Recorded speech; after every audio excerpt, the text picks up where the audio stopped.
So welcome everybody to listen to Lisa Wood about Chatta.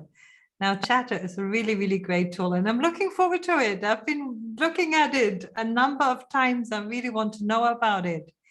Now, Lisa is also an English teacher and a Neurolanguage Coach. She is especially interested in teaching brain-friendly strategies to help students become effective, autonomous, and lifelong learners. And she loves exploring using new technology to accelerate this process. When she's not working, she's likely find her reading, learning Swedish, while she lives in Spain, you know, drinking tea or doing yoga. And we're really looking forward to Chatta, which is makes big promises. She's attentive listeners, confident speakers, and fearless writers. Now that is a claim. We're looking forward to this. Okay. Yes. So I'm going to demonstrate Chatta. But before I demonstrate it, I'd like to tell you, give you a little bit of context and tell you why I use Chatta. Then I will show you Chatta, and then I'm going to show you some of tell you some of the results that I've had from using Chatta. So, firstly, then, yes, I think Heiki's said it all. Perhaps not the first thing. I did start life as a French teacher in the UK, and then I became an English teacher, and I've taught in a few countries around the world before settling in Spain. And I'm now working in a secondary school. I've been in the same secondary school for 16 years. And I recently trained as a Neurolanguage coach. And so I also coach online using brain-friendly strategies. So as a teacher, I'm sure like many other teachers, there were some challenges that over the years I've been trying to address, because one of the things that I believe in is that we learn a language to tell our stories. And I just love this quote, which is that we are storytelling creatures, and as children we acquire language to tell those stories that we have inside us. And I believe that it's the same for our language learners. Why are we learning a language if not to tell our stories? And when I use the word story, I don't just mean a story in a book. I mean an event, a day out, a game that we played, a meal that we had, absolutely anything, and everything is a story. So I want my learners to tell stories, and there are some challenges that as a teacher I have, which you can see on the left. Class size, different levels in the same class, engagement, motivation, time. I want my students to communicate. I want them to speak. I want them to tell stories, but all of these things are challenges that I have to face on a daily basis. And on the right, these are some of the challenges that my learners face. They have difficulty sometimes understanding language, and then producing language, the vocabulary, the structures, pronunciation, and then memory, how to get all of that language into long-term memory. And when you've got the vocabulary and you've got structures, how do you put that together? Learners often have difficulty putting the language that they know, the vocabulary or grammar structures, into some kind of coherent sequence. And obviously confidence is a big challenge for many learners, especially some of my teenage learners who are going through a difficult phase of life, let's say. So given all these challenges, I'm constantly looking for ways that I can help myself as a teacher and my students and my coachees. And what I came up with was Chatta through an old friend of mine who was using it in the UK with nursery school children, actually, but now it's used in schools all across the UK with primary school students, secondary school students, And since I've become more involved, we're trying to take it worldwide to help students learn languages. Chatta then is a story-based approach which uses software to link images and voice recordings of language, which are powerful models for learners and give them important scaffolding, which helps them feel safe and more comfortable to tell their stories. And they also have lots of opportunities for rehearsal. I'll just read quickly this quote at the bottom because I think it's very powerful, is that people can learn more deeply from words and pictures than from words alone, which is something which Richard Mayer, I don't know if anybody's heard of him, but he's very famous for the cognitive theory of multimedia learning and talks a lot about dual coding, which I'm not going to go into now, but if anybody's interested, they can contact me after. Chatta then is based upon pictures, and we know that visual stimulation has very successful learning outcomes. It helps with comprehension, it helps students to memorize vocabulary and structures, it increases motivation, provides a meaningful context because we're bringing our students' worlds into the classroom. So when learning is meaningful, obviously we know that is much more successful. This is the approach that we use with Chatta. Now, Chatta is not prescriptive at all. Any teacher can use it however they feel is most appropriate for their context. But we always begin with a meaningful context, and that will be different depending on our students. And we represent that meaningful context through images. And then we introduce the language which goes with the images. And then we have opportunities for practice. After practice, the teacher then can give review or feedback, and the students have an opportunity to redraft that language. Now, often this happens with writing. We take in our students' writing, we give them feedback, and they have an opportunity to redraft their writing. But it's not something which is always possible with spoken language for lots of the challenges that I mentioned earlier when I started the presentation. But Chatta allows this to happen for the students to receive feedback and then to have another go until they feel that they're happy with their response. And we know that spoken language is the connection and the starting point for better writing. So a Chatta activity, which is oral, can then lead into a writing activity. And we found that students are writing much better after using Chatta to do oral activities. So I'm going to demonstrate Chatta, which I need to go to Chatta. Can everybody see? Can everybody see that? Yes, we're seeing it. Yes, okay. So this is where, when you log into Chatta, this is what you will see, is the dashboard. And then if you go to your folders, you can create folders based on classes or on topics, for example, celebrations. I'm going to go to my test class and I'll show you how easy it is to create a chat. So you can see here is create chat. For example, I might call a chat about hobbies. Now you can choose between 1 and 6 frames. I'll choose a 4th frame, for example. And now, so this is where I'm going to add my images. So I'm going to say that I'm going to be my son, and I'm going to talk about him because his hobby is football. Now we have 3 different possibilities. You can get your image from your own device, from the Chatta community, or from the internet. So I'm going to see what's in the Chatta community. I'll see if I can find anything related to football. Here it's come up. Oh, okay. I think I'll use this one.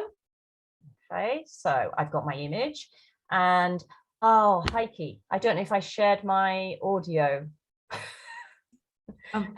You can still do that while screen sharing when you click on the three dots. Can I? Okay. Main Zoom bar, three dots, and then it says share sound. Share sound. Okay, yes. Okay, great. Okay, thank you. Okay, so now I'm going to record. Some language for my students to listen to. So I might say, my hobby is football. I love football. And then I can listen back to my recording. I say,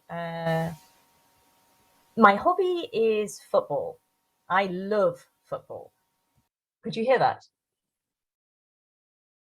We heard it. Yes, you could hear it. Okay. If I'm not happy, I can delete it and I can have another go.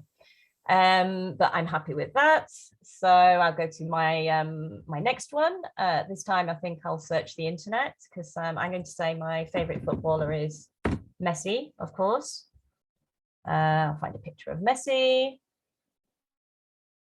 Should load, and then I'll record my audio. And my favorite footballer is Messi. I think I have a lag with my internet, so audio. Okay, I think it is. My internet's a bit slow, so I'll didn't work. I'll try again.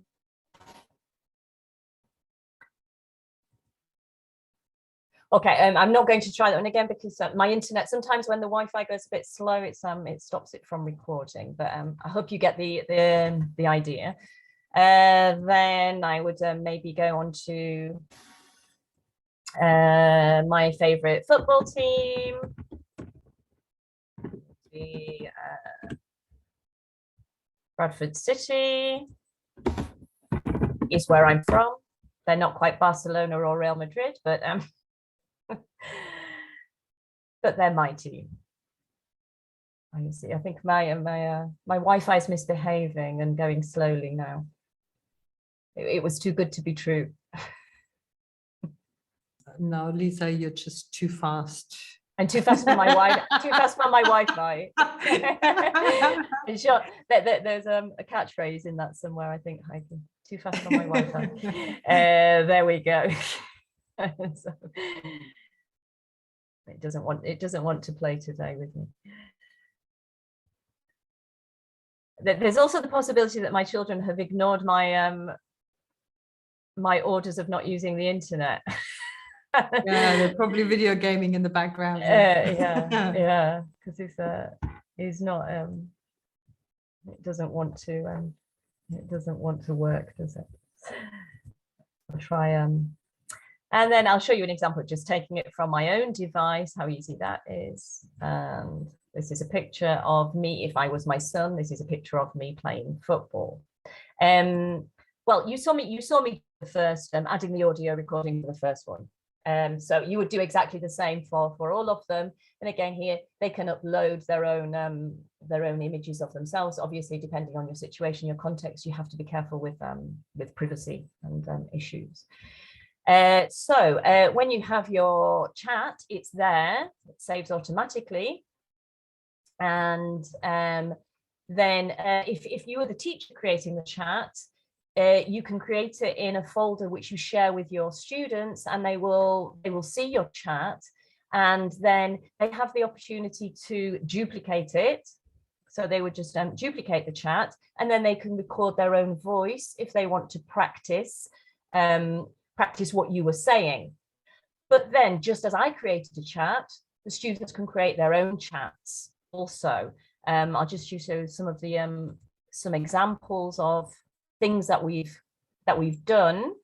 In this one, for example, we've talked about my favorite villain, talked about our opinions. Basically, you can make a chat about anything, celebrations, an April Fool's prank. I don't know if you know what this one might be. In this one, you can see it's just one image. And I ask a question, what's the April Fool's prank? And here on the right, the students record their answer to the question, and then we listen to them in class. and we see who's guessed the who's got the right answer. I don't know if anybody knows what this prank is. Anybody think they know? Oreo, but Oreo on top of an Oreo. Yeah, you actually, I'll give you the answer. You actually take the Oreo apart and put white toothpaste inside it, and then give somebody an Oreo to eat. It's actually got toothpaste inside it instead of. Oh, how gross! How gross. So this is just one, asking a question, getting students to provide answers. This one was how to make a Halloween pumpkin. I mean, really, your imagination is the limit. There are so many things you can do. I've got a list here of lots of things an urban legend, a trip to Britain. We were practicing should and must. How to make Easter nests. This was one that we did recently. Recipes for sequencing language. Trip through the 5 senses. We were practicing the senses. I can hear, I can see, I can smell. These kind of things. Introductions. Introducing yourselves to your classmates. Things which are important to you. Things which you've done. Things that you think your classmates should know about you. Really, the possibilities are endless. And of course, 4 amazing women. This was to celebrate International Women's Day.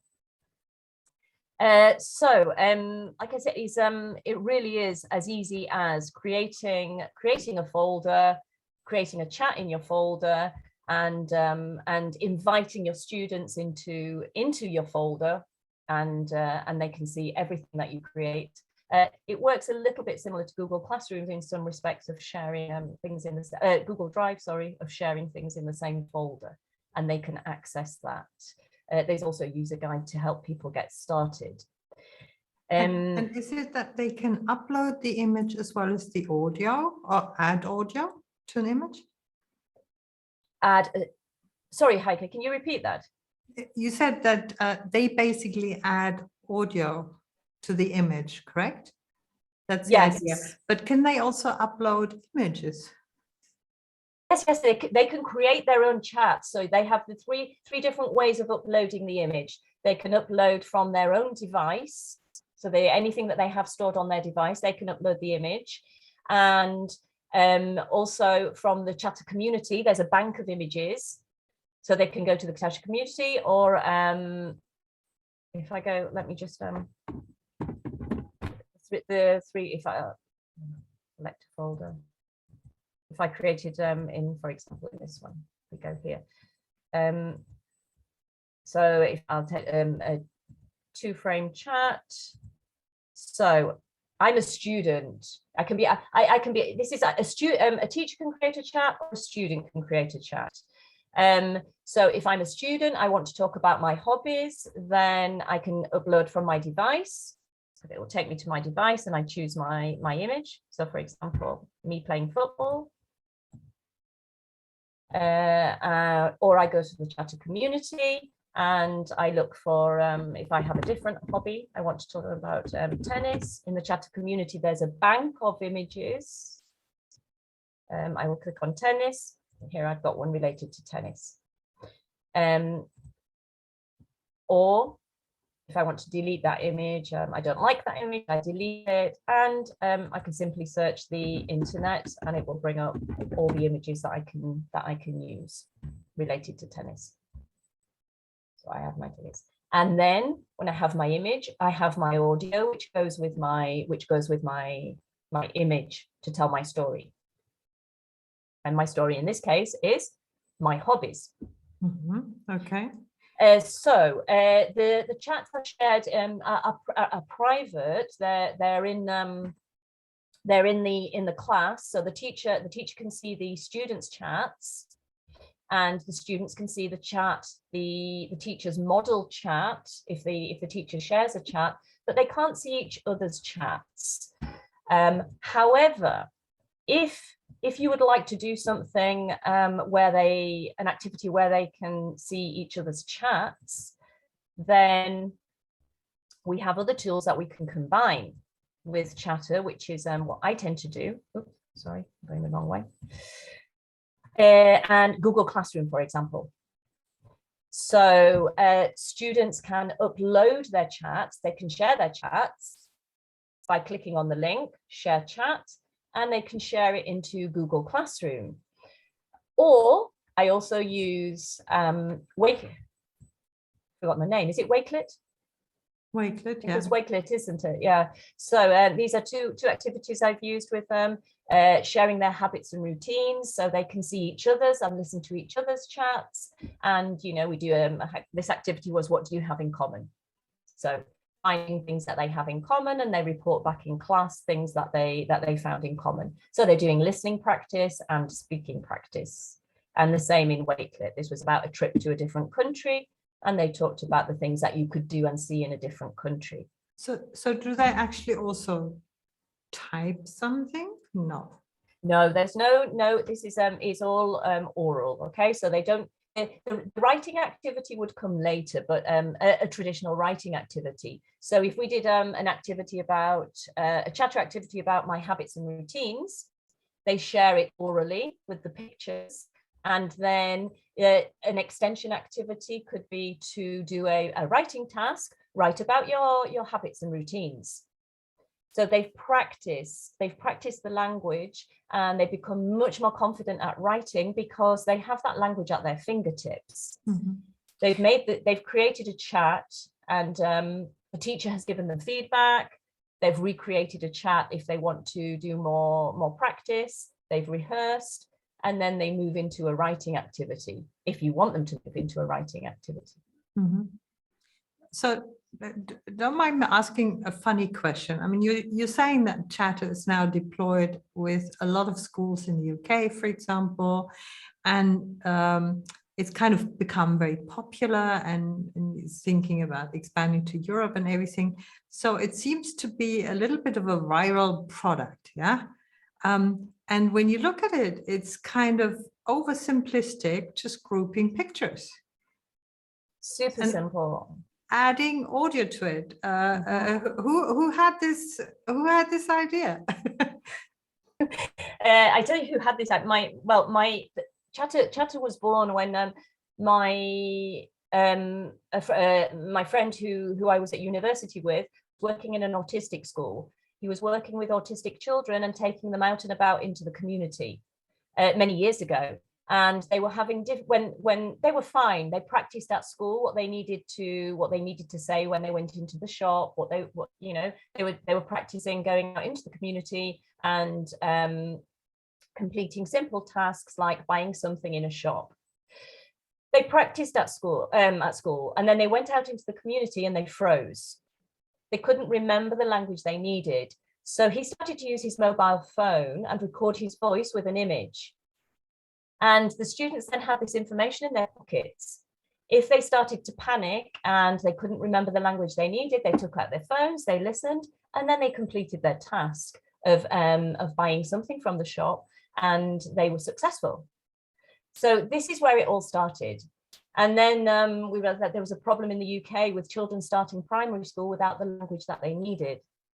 So he took it into early years education, and it started in early years education. And now there are schools using it for lots of things. We've got some schools using it for CLIL. So to teach, to teach science through English, and to teach PE through English, because they're very good at sequencing.